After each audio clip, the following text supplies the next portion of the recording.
Namo tassa bhagavato arahato samma sambuddhassa.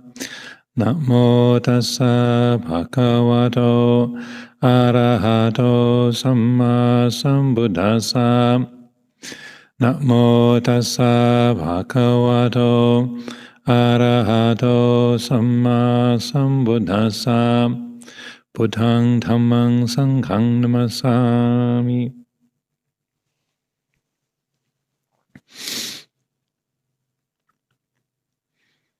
This is the 31st of December, last day of the year in our particular calendar here in the Western world, and so we have a special gathering here at Amaravati, here in the temple, and gathered around the site. First of all, I'd like to express my gratitude for all of those. People can't see this on the camera, but out in the cloister, the space is filled with light, and I'm not sure how long that took to put together, but it was a very, very beautiful, very suitable devotional offering. The Buddha image and candles and holly branches filling the fountain at the center, and then strings of light radiating out from there, and candles filling the central space of the cloister. So it's a very suitable, beautiful gesture of bringing light into the darkness, and the light of wisdom dispelling the darkness of ignorance is what we're gathered together to do this evening, and hopefully the words I'll offer, reflections on this occasion, will go some way to helping to illuminate the darkness, and to help bring some more light, the light of wisdom into our lives. That's the intention, anyway. At the end of a year, this is a almost universal practice around the world. Particular points in the calendar, particularly at the turning of the year, when the dark element has reached its peak and the light element starts to come back into the world. Then we pause to reflect, to first of all, to look back and see how it's been, to consider the year that has passed, this cycle, and then also to set the intentions, plant the seeds for the future. And this is a set of customs around this that occur in many cultures around the world since ancient times.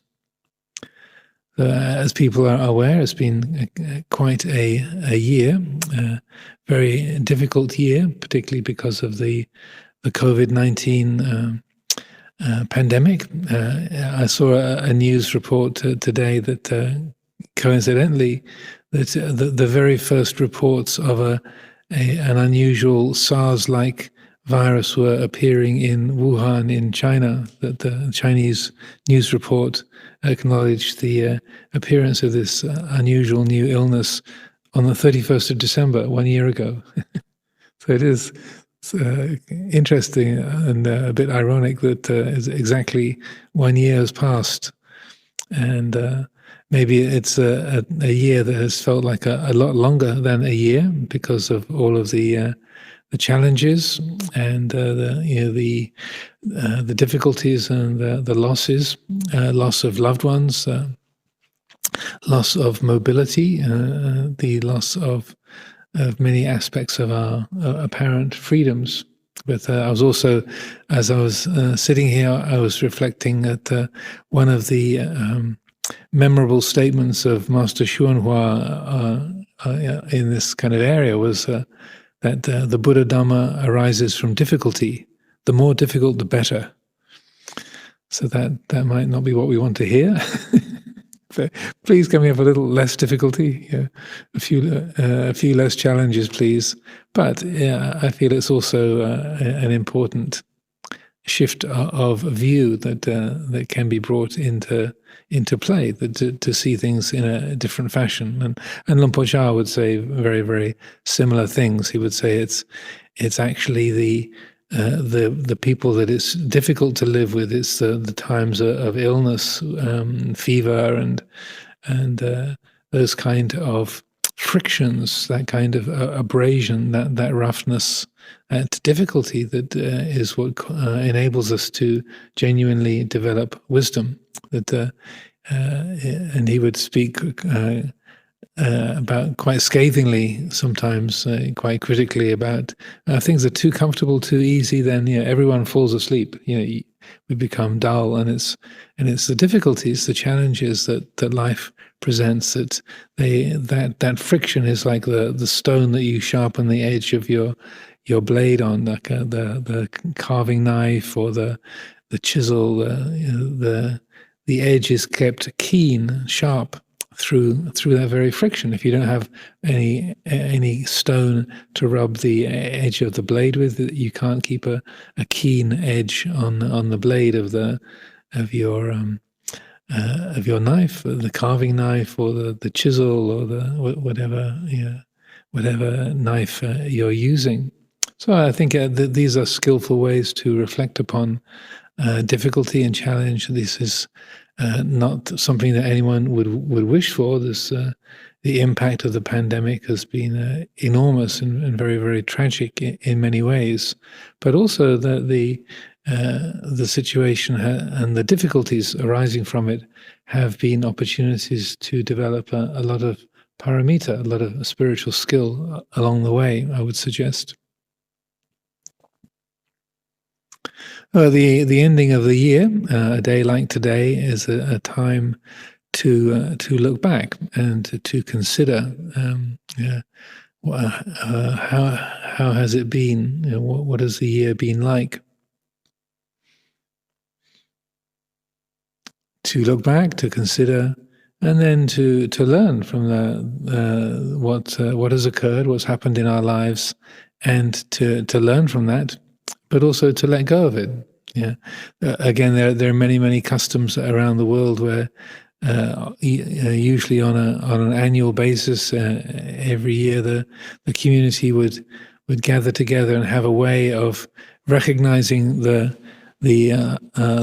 difficulties or the bad karma that's been created, and have some kind of ritualized way of acknowledging that and letting go of it. I remember reading of a particular group in Nepal. The village was on a very high cliff, and every year they would make a couple of mannequins, like large dummies, a female one and a male one, and then over the few weeks and days running up to this festival, people would come up and they would sort of tie the sort of written accounts of all of the bad things that they'd done, or they were regretting, or the difficult things that had happened in their life, tie them all onto the dummy of the man and the woman, and then on the big day they would have a ritualized kind of hurling them over the cliff. So they would drop them over the edge and say goodbye to that.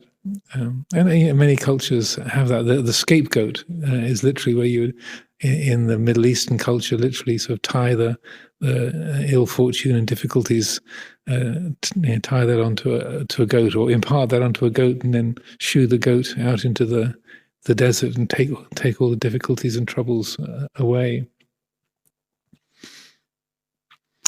Well, these are symbolic, and I would suggest that this is not, we can't dispel bad karma or ill fortune just by dropping a mannequin over the edge of a cliff, or shooing a goat out into the wilderness outside the village. But they do carry a symbolic significance. And here at Amaravati, over the years, a tradition developed that I think would happen most years with the New Year's retreat, which of course isn't happening this year. The New Year's Eve gathering on that retreat, and in the past we would do that as a whole community. We'd have a bonfire out in the field when we had the New Year's retreat. I think most years they would do this. The retreatants would be encouraged on this day to put some time into recollecting how the year has been, what things have been particularly impactful, and to reflect on that, to write those down, and then running up to the midnight moment after the bonfire had been lit, then taking your note of what you were regretting, what you were resentful of, also what you are most attached to, and what you most hope for. It would depend on who was leading the retreat or who was giving the guidance that day, what people were encouraged to do. But some way of reflecting upon both the positive and the negative, writing it down, clarifying one's thoughts, putting it into words, and then dropping it into the fire to let it go.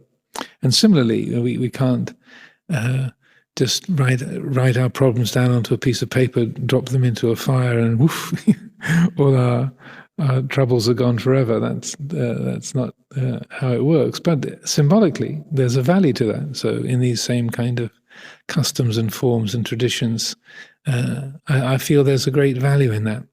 And so that because if we don't consciously learn from the patterns of our life and use our experience, the flow of events in our life within us and around us, then we're never really able to understand this life or to learn from it and to develop any genuine wisdom that is a force for good in our life and in the way that we interact with others and with the world around us. As I think he was Spanish philosopher George Santayana, is that right, Juan? Yeah. Spanish philosopher Santayana famously said, "Those who do not learn from the past are condemned to repeat it." I'm sure he said it in Spanish, but the English version is what I'm aware of. Those who do not learn from the past are condemned to repeat it. And I feel that's an extremely Dhammic statement. That's a very clear wisdom in that.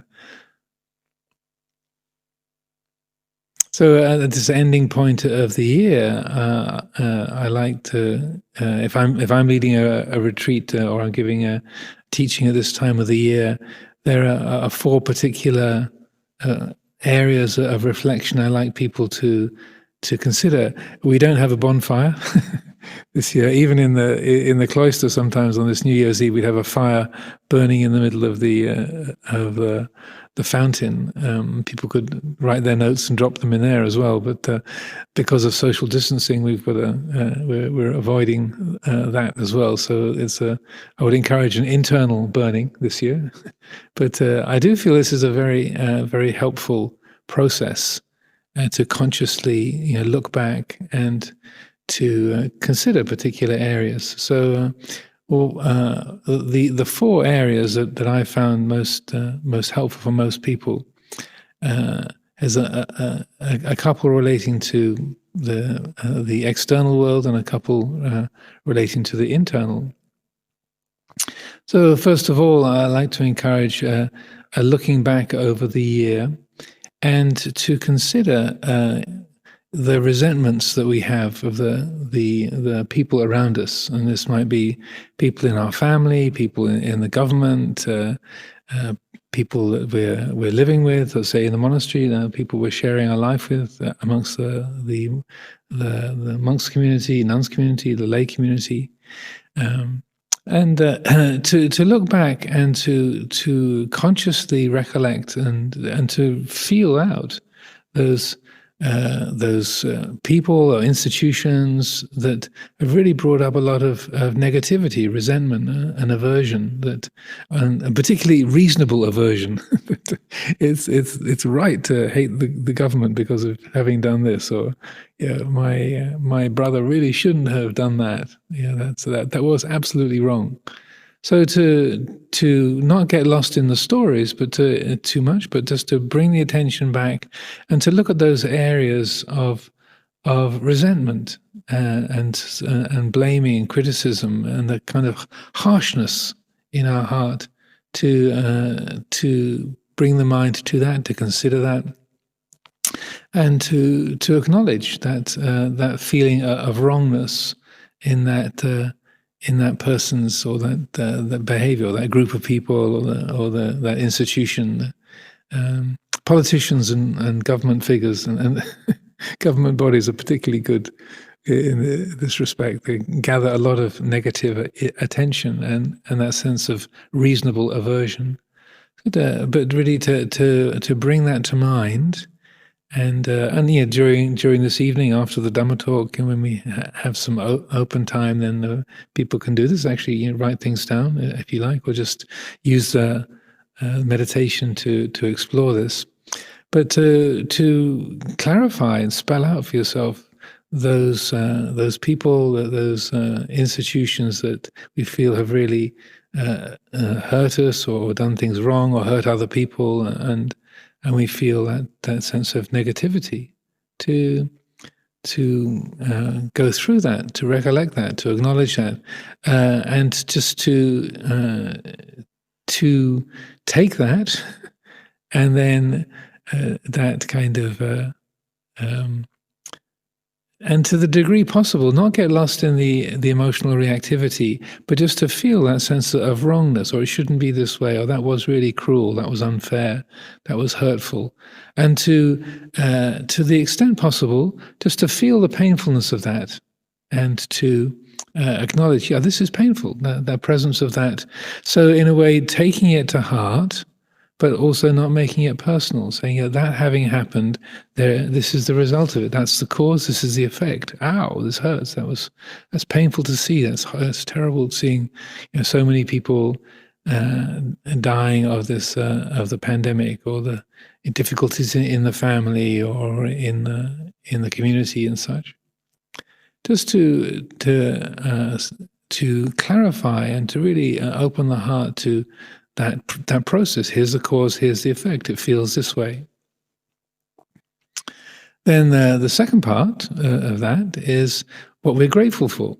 The partner of resentment and negativity, to look back over the year and to consider the things that we feel appreciative of, things that have been a real source of blessing, the people that you live with, the members of your family, the people in the workplace, people, again, going back to the government or say organizations that you feel, I'm really glad that they did that. That was really helpful. That's really beautiful. That's really beneficial. I feel so appreciative. And I think particularly, as I've been mentioning every weekend pretty much over this last many months, I think in particular the heart will go out to the large, vast number of medical people, doctors, nurses, the hospital staff, the ambulance drivers, social workers, social care providers, all the people cooking in the hospitals, cleaning the hospitals, the vast number of those caring for the sick and the dying, and also those who have died. It's also been a very challenging year for the people in the funeral services, because the numbers are greatly increased. They are also stretched, just taking care of the dead.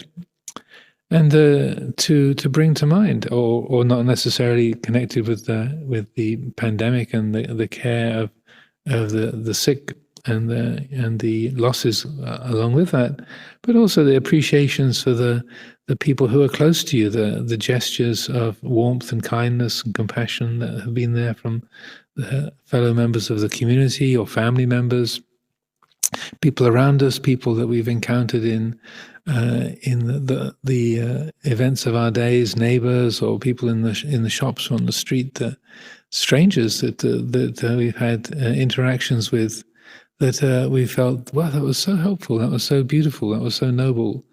And to again consciously bring the attention to that quality of goodness and how that feels. So open the heart to that quality of goodness and appreciation, and to feel that sense of gratitude. Again, in exactly the same way, not dwelling too much on the stories, but just consciously acknowledging, yeah, that was really beautiful. That was really inspiring. That was really wonderful. People put so much effort, so much time, so much of their own kind of have made such a sacrifice. They've given so much of their own freedom and energy and time to help others. What a wonderful thing. I was also looking at the news. I saw that in the New Year's honors list, that a large number, something like 30% of the people on the New Year's honors list have been people in this country have been the folks directly involved in helping with the COVID-19 pandemic, and the hands-on care workers and people who've made great efforts, great sacrifices to help others. I thought this is very suitable, very beautiful. And so in this kind of reflection is a sort of an internal honors list, those around us who bring forth that sense of honor and inspiration that we're delighted by and gladdened by, and to open the heart to that. So adding that dimension of recollection to our considerations, our wise reflection.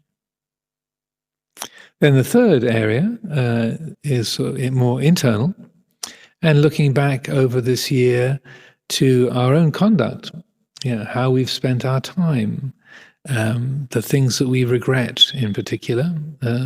This is not to feed a kind of guilt trip or cultivate self-hatred or aversion and make ourselves feel unworthy or worthless, but with the same kind of openness and coolness to look back and to see that the things that we said, the things that we did, that we regret, that we see that was poorly done, or that was selfish, or I was so full of righteousness, I was really really caught up in my rightness, and I was really unkind. I was really cruel to that person, or I shouldn't have written to my mother like that, or I was really just being greedy there, or that was a really unworthy and lazy attitude that I had there. So this can be difficult to do. Again, the mind easily gets lost in the stories, but to make this a skillful and useful process, then it's most helpful to be, say, looking at this even though it's about our own conduct, our own actions, our own attitudes, and the way we spent our time, to recognize, that was poorly done. That's what happened, and this was the result of it. And when I think of it, ow, there's a pain in the heart, and it is very challenging because the mind very easily takes that pain and says, "Oh, I'm so useless. I'm so stupid. Everybody hates me. I can't stand this. This is I shouldn't be this way." But to do the best we can to not let the conceptual proliferation get hold of that, but rather to just no, this was done, this was said, and here's the effect. It's like this. And when it's recollected, there's a painfulness. But just like an ache in your knee, or a feeling a bit too hot or a bit too cold, just to say, well, that this is the feeling of it. It's this way. It's not complicated. It's not personal, really. It's just that was done. And this was the result. It feels like this. So in this way, we're acknowledging our own shortcomings, and as I often mentioned, one of the I feel most powerful and helpful aspects of the Buddha's teaching is in how we relate to wrongdoing. And he said to to recognize one's transgression as such and to endeavor to do better in the future. This is called development in this Dhamma and discipline. That's how we learn, that's how we grow, is not by never making mistakes or pretending that we don't make mistakes, but rather when something has been poorly done, then that's acknowledged. Yeah, that was a lazy thing to do. That was greedy. That was selfish. That was cruel. That was unmindful. Okay, duly noted. Let's acknowledge that and learn from that. So that's the third one. And then the fourth one is probably the most challenging, which is to recollect our own goodness.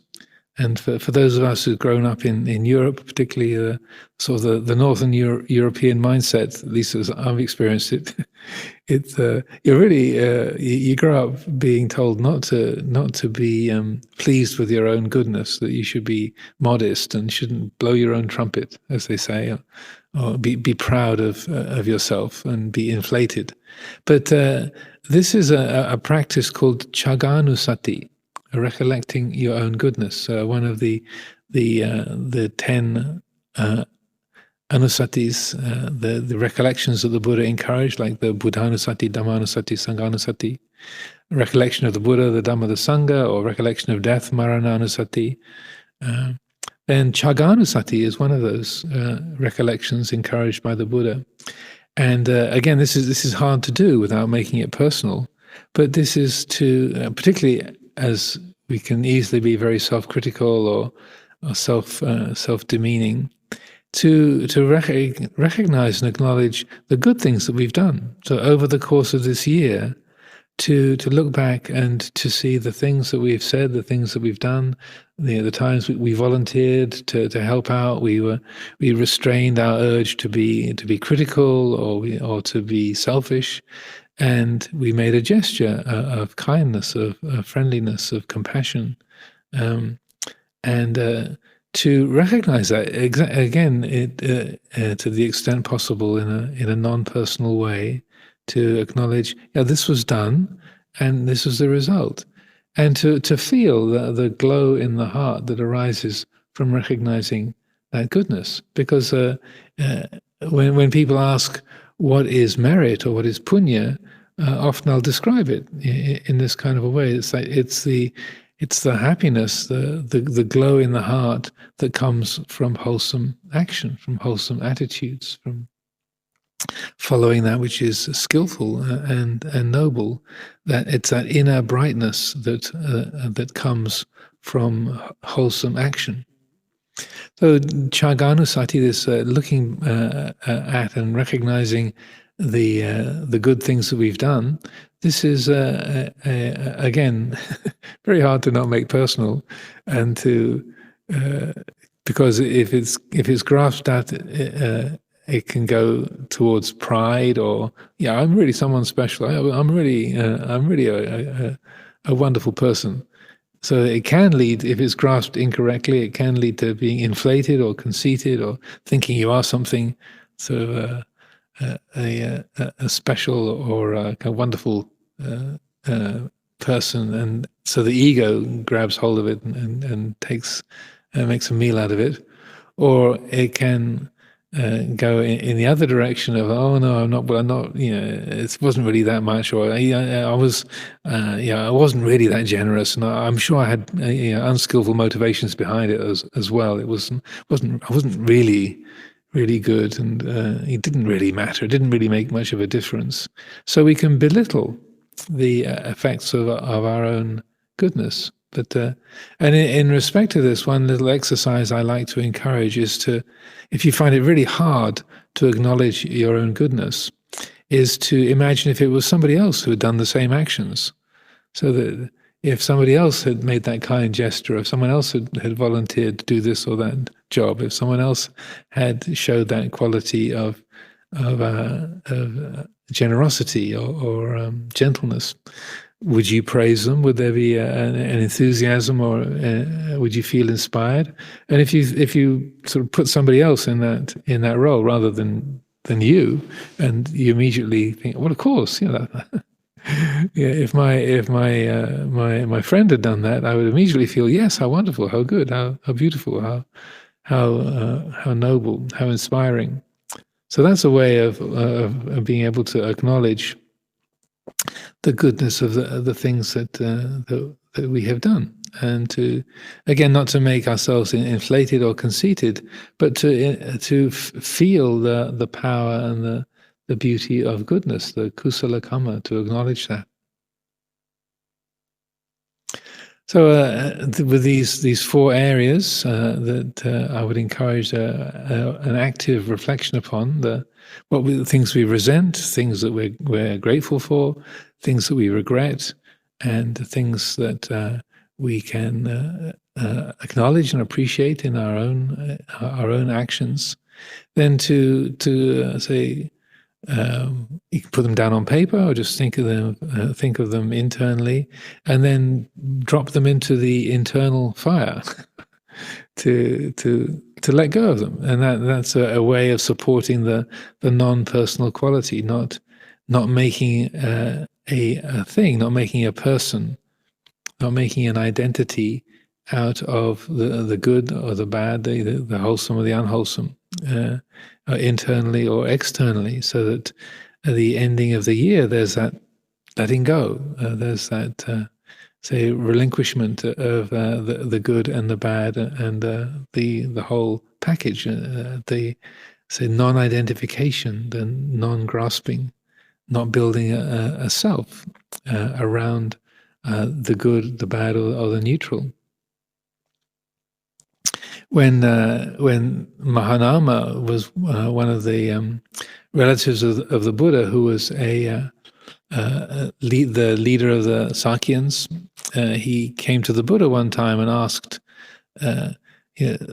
what advice, when people, sometimes I'm called to the bedside of people who are dying, and I'm asked to give advice. Now, I'm not sure how I should advise people when they're coming to the end of their life, and what I should say, what's helpful, what's beneficial. And so the Buddha then gives this very interesting say set of ideas and principles, advice for his relative Mahanama. And he starts off by saying, so if someone is lying there on their deathbed, you should ask them, are you worried about your family, your wife and your children? Are you worried about them? And if they say, yes, I am worried about my wife and my children, say, well, whether you worry about your wife and children or you don't worry about your wife and your children, you're going to die anyway. So please let go of the attachment to the family. So are you worried about your property or your business and what will happen to your fortune? And if they say, yes, they are, I say, well, whether you worry about your property and your business and your fortune or you don't, you're going to die anyway. So please let go of those anxieties, let go of those worries, and goes through a number of different worldly concerns or areas where the mind gets attached. And even though it can seem like a bit sort of blunt or a bit brutal, I feel it's also very, very good advice, because this is what's happening. The things are leaving anyway. So just as the minutes are ticking away, it's now 9:10. The year is dying. It's got less than 3 hours to go before it ticks away. And then in the second part of the advice that the Buddha gives, he said, if you're thinking, I would like to be reborn in the heaven of the four great kings, you should consider, well, why settle for being born in the heaven of the four great kings? Why not aim to be reborn in the Tavatimsa heaven, the heaven of the 33 gods? And then why settle for the Tavatimsa heaven? Why not aim to be reborn in the heaven of the Yama Devas, and then the Tusita Devas, and so on and so forth, and all the way up to the Brahma world. Then finally he says, so rather than having the aspiration that I'd like to be reborn in the Brahma world, even better than that is to fix the attention on the cessation of identity, Sakaya Nirodha. And that's one of the very few places in the Pali Canon where that word is used. But I feel it's very significant in this respect. That's Sakaya Nirodha, the cessation of identity. So as you kind of drop your list of resentments and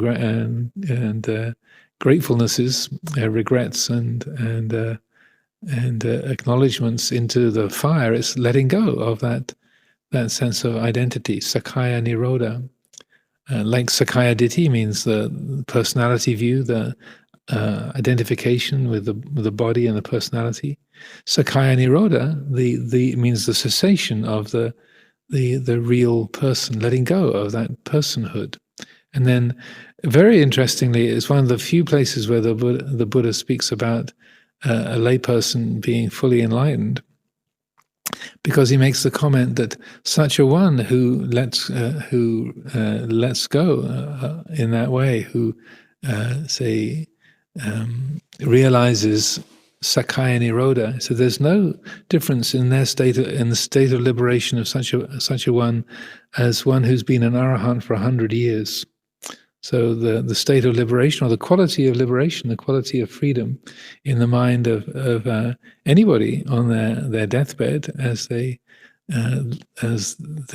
realize that Sakaya Nirodha, is identical to an arahant who's been enlightened for 100 years. So that's not a small statement to me. That's a significant statement. I feel we don't have to wait till our last breath. And part of coming into a monastery, living in a monastery environment, and taking up the spiritual practice, taking up the robes, and committing ourselves to the precepts and monastic life, monastic training, the monastic environment, is in a way carrying out the same work, and not waiting till the sort of the crunch moment of the last breath, but rather to realize that quality of Sakaya Nirodha, that to let go of the habits of identification with our body, our personality, with our story, and identification with all the things that we are regretful of, the things that we're resentful of, the things that we are attached to, the things that we sort of praise and delight in, and also the attachment to our own achievements, the things that we feel glad about in ourselves, the things that we look upon as our accomplishments, our achievements, and the good things that I've done. To let go of it all, to let go of the whole array. And as the Buddha says, this is say the greatest kind of blessing is to free the heart from those habits of identification of every kind. So this whole process, this sort of 4-part process that I'm encouraging on this occasion, it's all a process of wise reflection. We're using the ability of the mind to explore, to investigate, to see how things relate, to see what how a cause and an effect are connected with each other. So wise reflection, yoniso manasikara, or Dhamma Vijaya, these are terms pretty much identical. It's that's a process, that a quality of the practice that's extremely important, and those of us who've been studying under the guidance of Luang Por Chah, Luang Por Sumedho's teachings for many years will know that this is very much a sort of keystone of the teachings, this wise reflection, and the capacity of the mind to explore its own experiences, to explore our thoughts, our feelings, the attitudes that we have, and to consider those. And so, just earlier today, having the tea time session with the lay residents here, that was pointing out how it's really yoniso manasikara is the pattern recognizing quality of mind, that you can see how both in terms of cause and effect, but also things that are present, how they relate to each other, how they connect with each other, how they affect each other, and that that's a capacity that can be developed and is really, skillful and beneficial, and a quality that Luang Por Chah highly praised in his teaching, and also employed a huge amount in his practice. Similarly, Luang Por Sumedho. So that that quality of wise reflection, being able to look directly at our inner world, the external world, and to see how things function in relationship with each other. That's a tremendous skill, and it's not just intelligence, it's not just cleverness, but I feel in its essence, it's a quality of exploring, of investigating, that is directly attuned, intimately and fully attuned to Dhamma itself. That's why it's an intellectual activity. It's like using the thinking mind, or the intellect to some degree, but it's not just intellectualizing it. And so if it's used in a skillful way, then it is directly liberating.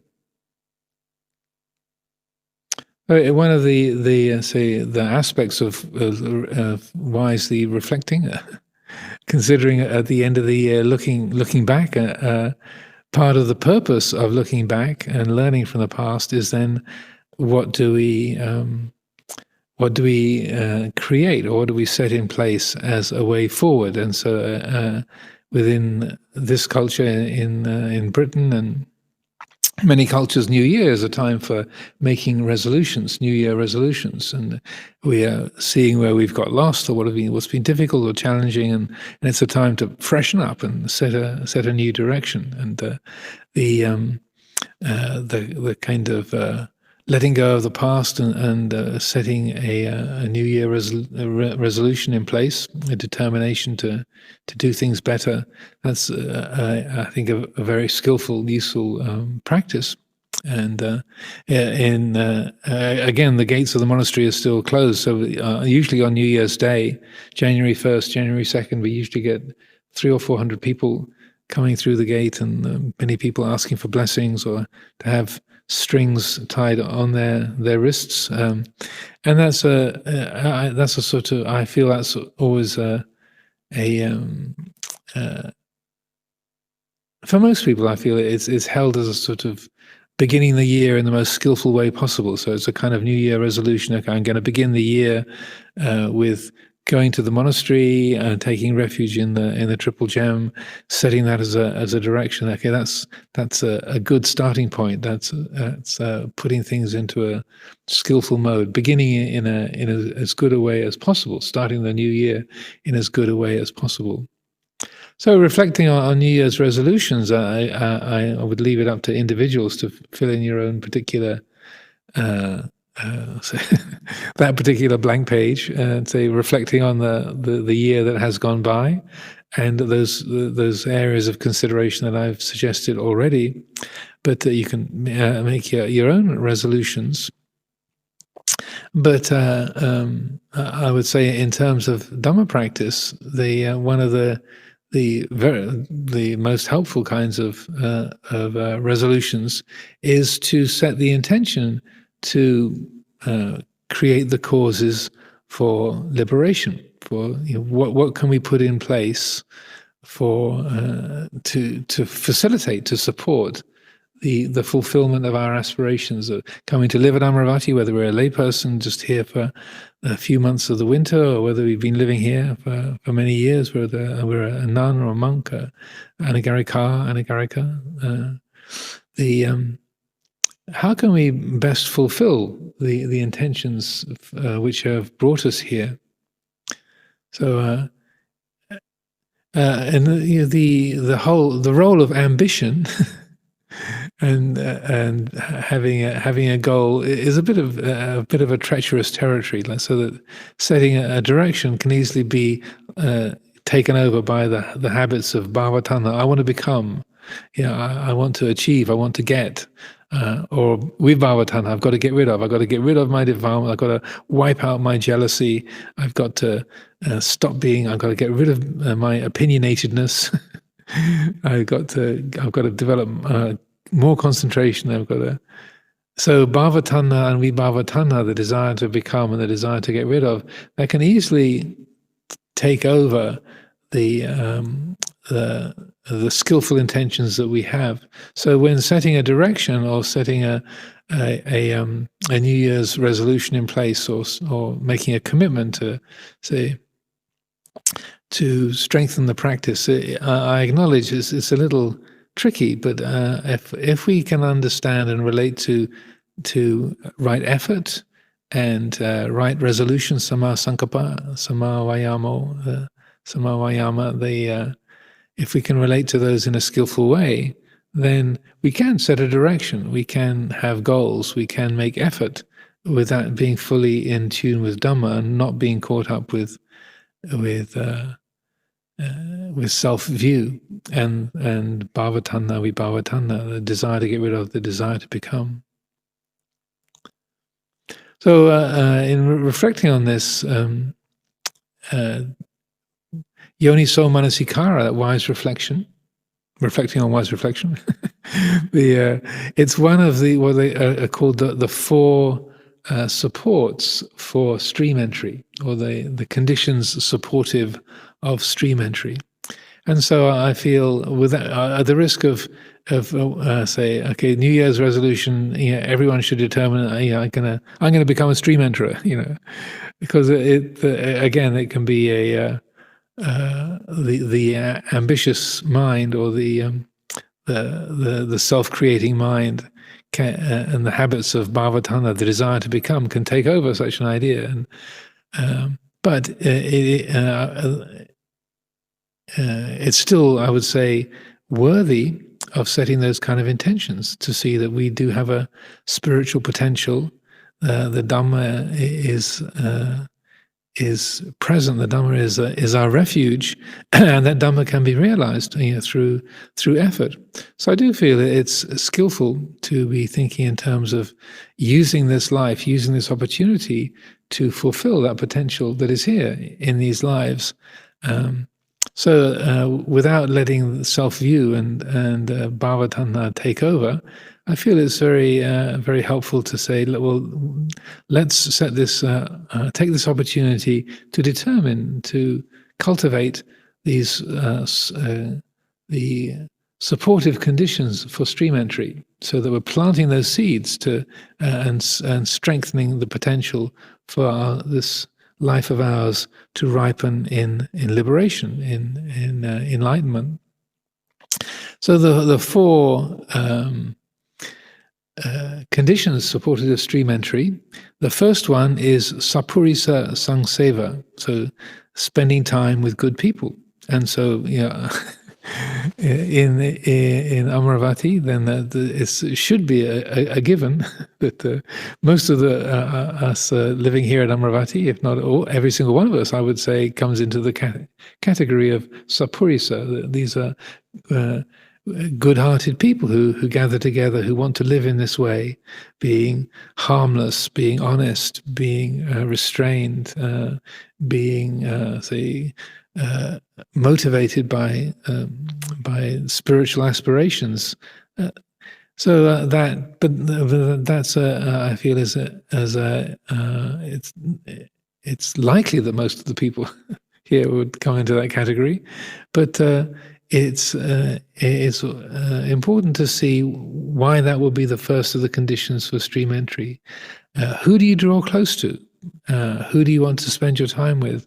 What are the qualities encouraged by the people that you draw close to? So sapurisa sangseva, drawing close to good people. Sat means good or true. Purisa is a person.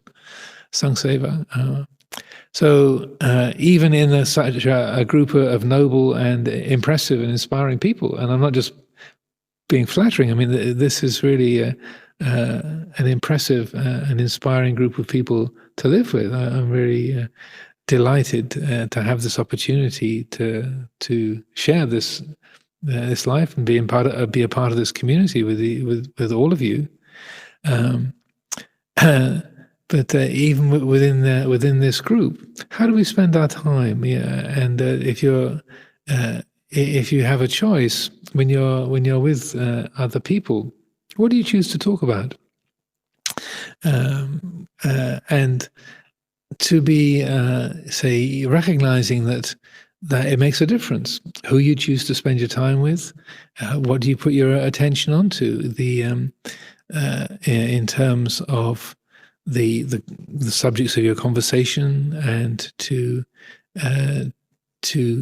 develop those associations, those connections, the way that we join together around things that are wholesome, that are beneficial, rather than gathering together just to chat and to be distracted, or to criticize, or to complain, or to create anxieties.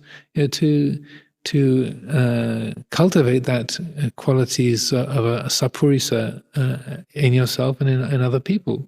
So to drawing close to good people, and being a good person that other people can draw close to. I feel it works both ways, and that is a cause for stream entry, is that the influence that we have upon each other, and how powerful a blessing it can be to be close to those who are honest, who are kind, who are compassionate, who are able to listen, who are thoughtful and mindful, and also once again, being that kind of a resource for others, to be a sapurisa that is a supportive presence for other people. And so that's the first of the supportive conditions for stream entry, sapurisa sangseva. The second one is sadhamma savana, to listening to the good Dhamma, to listening to good teachings. And again, people here are very strongly motivated. Whenever I have conversations with people here, I'm really impressed with just the keenness and sincerity with which people want to listen to the teachings, study the teachings. They've been reading Dhamma books or listening to talks, and there's a very high standard of that sadhamma savana, listening to the good teachings.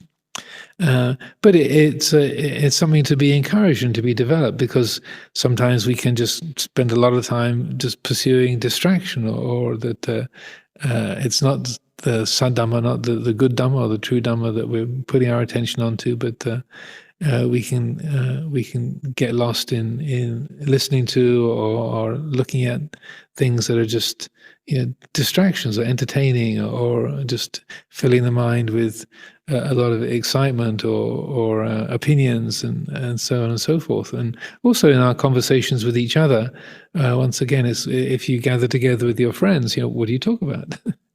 What do you bring the attention to? And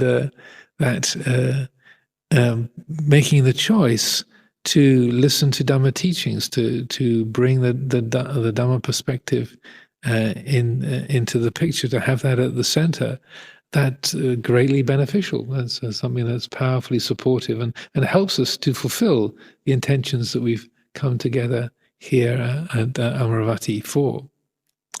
The third one of these four qualities is yoniso manasikara, wise reflection. So that's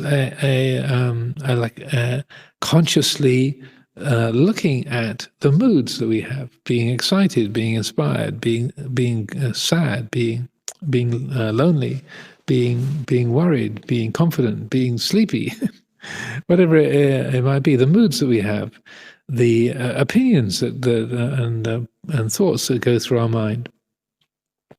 The wise reflection is the cultivating that quality to recognize, this is what makes me anxious, or this is what makes me excited, or this particular event makes me feel confused, or this is where I feel most at home.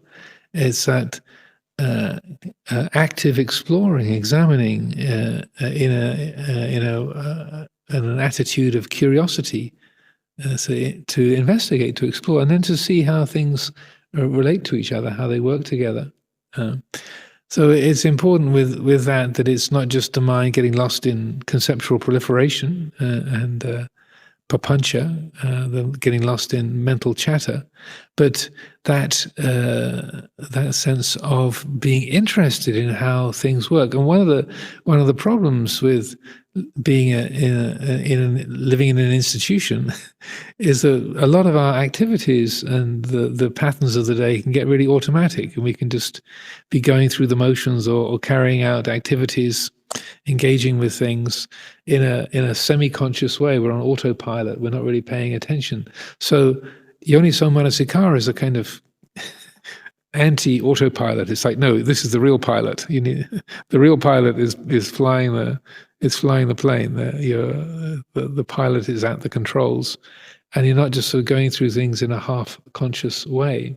And so it takes effort to have that active exploration and consideration, just how the mind thinks, how we create self and other, how we create time, how we create ownership, and how the mind makes the conventions of our life into solid realities.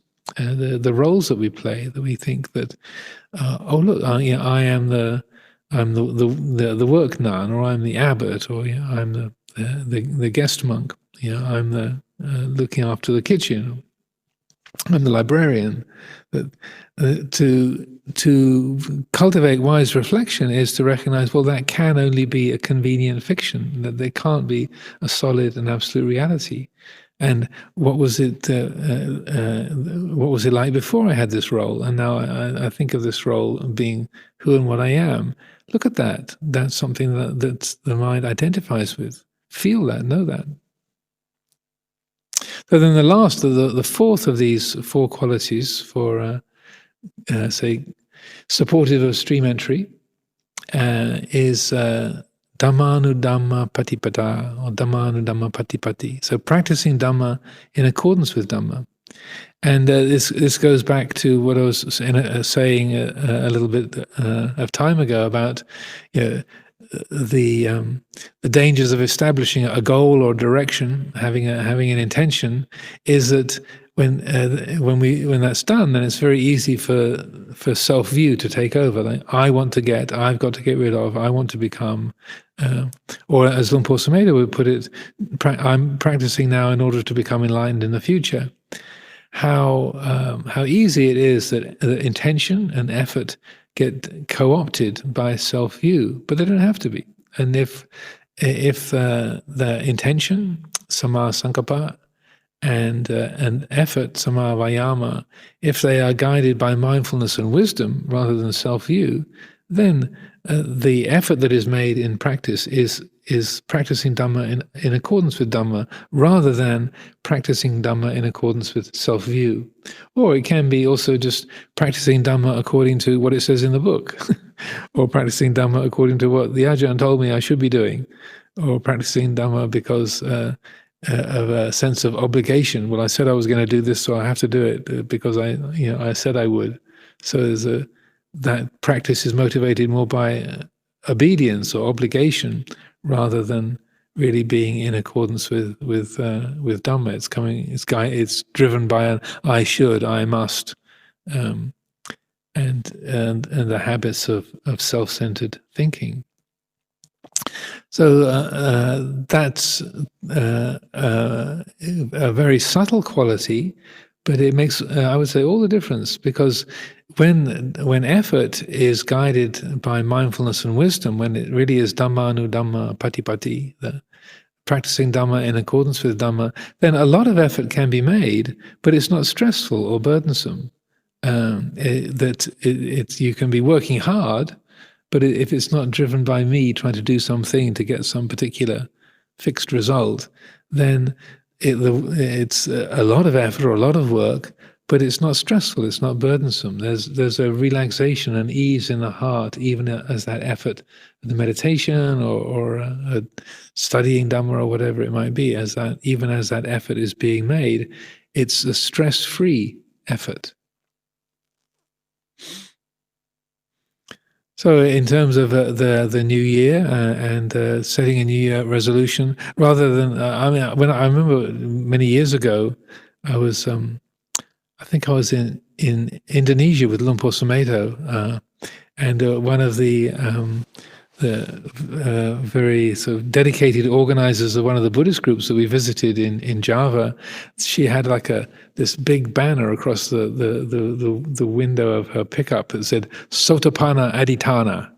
And I thought, well, that's kind of a neat banner to have across the back of your pickup truck. And it was really quite beautifully done. I thought, well, it's a good reminder. But yeah, so that we can make a T-shirt, Sotapanna Aditana, or have it on our fridge, but that and so making it a declaration or clarifying an intention is one thing.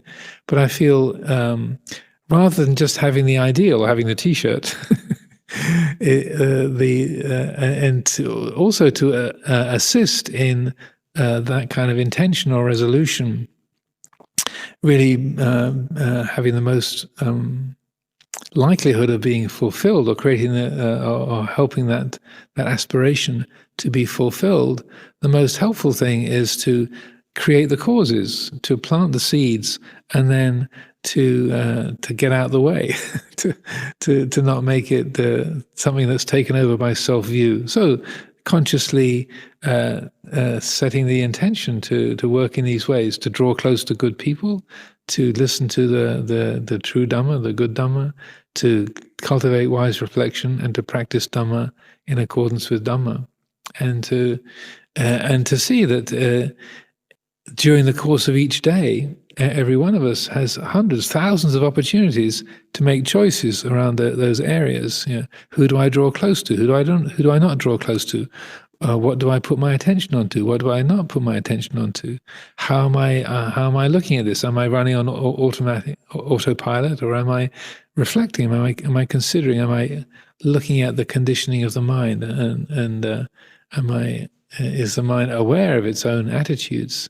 And are the efforts that are being made, are these guided by mindfulness and wisdom, or are these guided by me trying to get something, or me trying to get rid of something, me trying to become someone? And so what I encourage in setting a resolution for the coming year, less than 2.5 hours now, is to consciously plant these causes, plant these seeds, and then to water them, to say nurture them through constant attention, careful attention, and commitment to let those seeds, those causes, steadily and slowly develop in accordance with nature. And then the natural process of the development of the practice, the realization of Dhamma, that is given the fullest opportunity to develop and ripen and bring the fruits of liberation. So I offer these thoughts for consideration this evening.